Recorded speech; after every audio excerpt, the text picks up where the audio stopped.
The USC women's soccer team earned its 11th shutout of the season over the weekend in a 1-0 victory over Washington. Ben Albert and Josh Cohen are here to play some agree-disagree. So guys, both the offense and the defense have been excelling lately, but the forwards are the reason this team is so successful. Agree or disagree? Josh, I'm going to go with agree. What's your take? Yours truly's going with disagree. Well, let me tell you why I agreed, guys. Last year, this was a great team. We saw that. We saw the development from the years prior. But you take a look at the offense in particular. Morgan Andrews had 12 goals. She did a great job, obviously, being a lead scorer for this team. But you look at the secondary scorers for the team. You have Sydney Johnson had 5, and then you have Kayla Mills and Manny Freeman contributing, but they're not even playing up that much this year. This year, you add Katie Johnson, who was injured, and you add Alex Anthony, who's transferred. And suddenly you have a balanced scoring attack with a trio of attackers because all three of those girls, Alex Anthony, Katie Johnson, and Morgan Andrews, have 7 goals apiece, which is putting a trifecta of pressure on defenses. Very true, but I'm going to say disagree because it all stems from the back line and from the center defensive mid, Kayla Mills. The back line, of course, Allie Prysock, the only returner from last year that's starting in the back four. It all starts with defense. 4 shutouts in the last 5 games. Let's not get this confused. This well-oiled machine, led by Kadani McAlpine, is a defense-first team. And you just look at Sammy Jo Prudhomme between the pipes, what she does game in and game out, the organization that she provides, and how disciplined they are. They're airtight, watertight in all the channels. Oppositions can't attack on the flanks. They've got it covered. Middle of the park, same deal. So you look at what they do defensively. Yes, the forwards put the ball in the back of the net, but you're looking at a whole bunch of goose eggs for oppositions against USC. I'm going to go with defense continuing to improve individually and as a unit. Okay, so like you just said, they've been dominating their opponents week in and week out. Well, this team will make the national championship. Oh, Alexa, please. Please. Agree.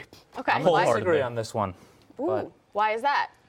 Oh, man. I'm going to say agree for all the reasons I just mentioned, but also they have the experience now, okay? This team beat North Carolina 3-0, Stanford 3-0. And first 20 minutes of those 2 games, you're thinking this is a championship-like atmosphere. USC is on the back foot. These teams are applying a lot of pressure. They grew into those games. We saw them against elite opponents getting it done.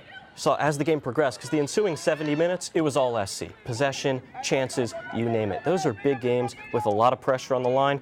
They were getting it done. They seemed unfazed. They have the experience, the personnel, too. They have players who have been there before. They went to Charlottesville, Sweet 16 last year, tasted bitter defeat at the hands of the Virginia Cavaliers. They have that in the back of their minds now. They're hungry.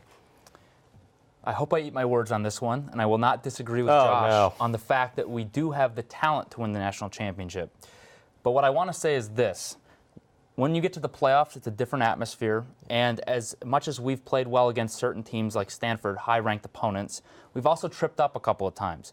Also, there's been a few games that you may not notice based off the statistics or the box score. For instance, last Thursday, I was at the Washington State game. We did win 3-0, but the first half, if you were at that game, you saw Washington State putting a lot of pressure on our defense, and that's something that if we play like that, like how we did in the first half of that game against a much better opponent, we might find ourselves in a hole that we can't overcome when it comes to the playoffs. That is true, but earlier this season, this team broke a school record for longest consecutive shutout streak with 8 shutouts in a row, which is the best in school history. This is the best team USC's ever had. Agree or disagree? Whoa, now.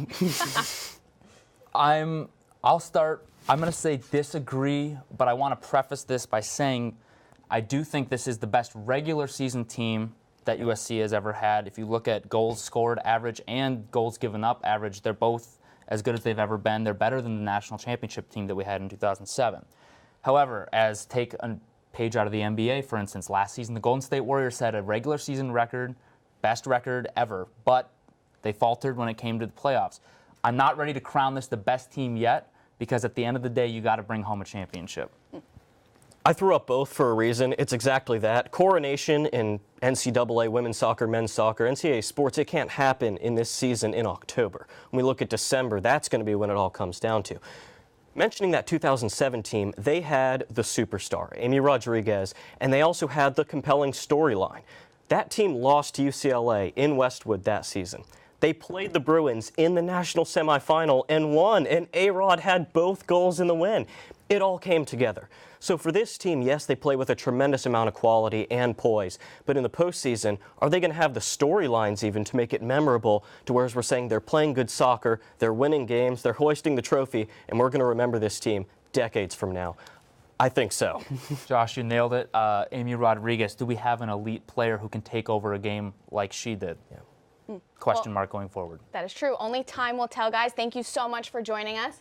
USC is on the road for the last 3 games of the regular season starting this week, so it won't take long to figure out which of you is right.